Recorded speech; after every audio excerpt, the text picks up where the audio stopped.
السلام علیکم۔ تو آج ہم پڑھیں گے کہ difference between distance and displacement, کہ ڈسٹینس اور ڈسپلیسمنٹ میں مین فرق کیا ہے۔ تو مان لو میں ایک ایگزامپل لیتا ہوں کہ ہمارے پاس ایک پوائنٹ ہے، یہ والا، یہ ہے اے، دوسرا ہمارے پاس پوائنٹ ہے بی۔ اب اس کے درمیان میں فاصلہ ہے اور میں اے پوائنٹ سے بی کی طرف جاتا ہوں۔ تو ادھر سے میں نے سٹارٹ کی، میں ادھر آیا، پھر ادھر سے ادھر، ٹھیک ہے۔ اب یہ فاصلہ ہے، ٹھیک ہے، ڈسٹینس ہے، اے سے بی کی طرف کور کیا ہوا ہے، مگر ڈائریکشن آپ دیکھو کہ اس میں ایک خاص ڈائریکشن نہیں ہے بالکل۔ اور اگر اسی طرح اے سے میں بی کی طرف جاؤں، بالکل سٹریٹ لائن، تو یہ بھی فاصلہ ہے، مگر آپ دیکھو تو اے سے بی کی طرف ایک ڈائریکشن ہے جو بالکل سٹریٹ پاتھ پر وہ جا رہی ہے، سٹریٹ لائن ہے۔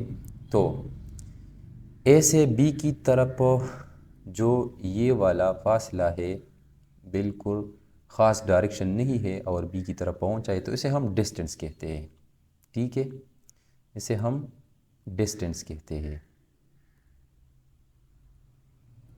اور ڈسٹینس جو ہے وہ اسکیلر کوانٹٹی ہے، اسکیلر کوانٹٹی، کیونکہ اس میں صرف میگنیچیوڈ ہے،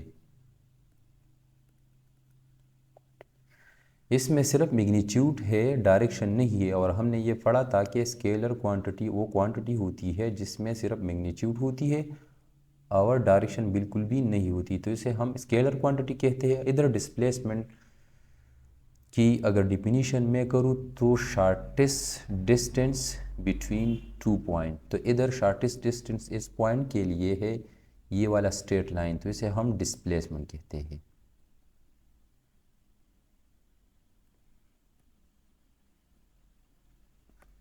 اور ڈسپلیسمنٹ ویکٹر کوانٹٹی ہے کیونکہ اس میں میگنیچیوڈ کے ساتھ ساتھ ڈائریکشن بھی ہے، تو اسی لیے ہم اسے ویکٹر کوانٹٹی کہتے ہیں۔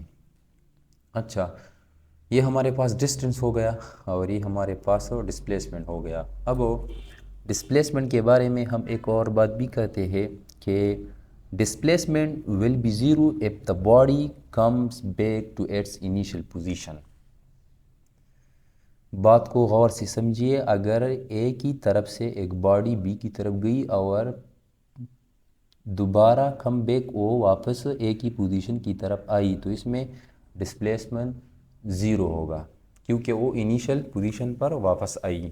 تو یہ بات یاد میں رکھنا کیونکہ یہ ایم سی کیوز میں اکثر آتا ہے کہ اگر ایک باڈی ہے وہ ایک پوزیشن انیشل پوزیشن سے گئی ہے اور وہ دوبارہ come back to initial position واپس آئی ہے تو اس میں آپ کو ڈسپلیسمنٹ دی ہوگی کہ کتنا ڈسپلیسمنٹ کور ہوا، تو اس میں آپشن میں ہم زیرو سلیکٹ کریں گے کیونکہ ادھر ڈسپلیسمنٹ بالکل بھی زیرو ہوا۔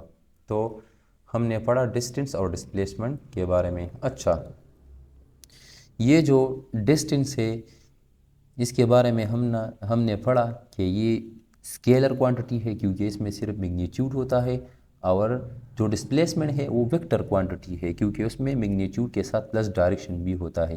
مگر یہ بات بھی یاد رکھنا کہ displacement is a vector quantity but displacement can be positive اور نیگیٹیو۔ ڈسپلیسمنٹ ہمارے پاس پازیٹیو اور نیگیٹیو ہو سکتا ہے مگر جو ڈسٹینس ہے وہ صرف پازیٹیو ہوگا، تو یہ بات ذہن میں یاد رکھنا کہ ڈسپلیسمنٹ پازیٹیو نیگیٹیو ہو سکتا ہے مگر ڈسٹینس جو ہے وہ صرف پازیٹیو ہوگا۔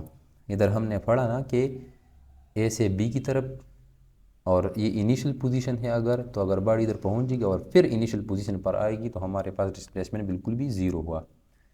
تو یہ تھا ڈسٹینس اور ڈسپلیسمنٹ کے درمیان فرق۔ یہ بھی ہمارے پاس ڈسٹینس ہے، مان لو یہ بھی ہمارے پاس ڈسٹینس ہے۔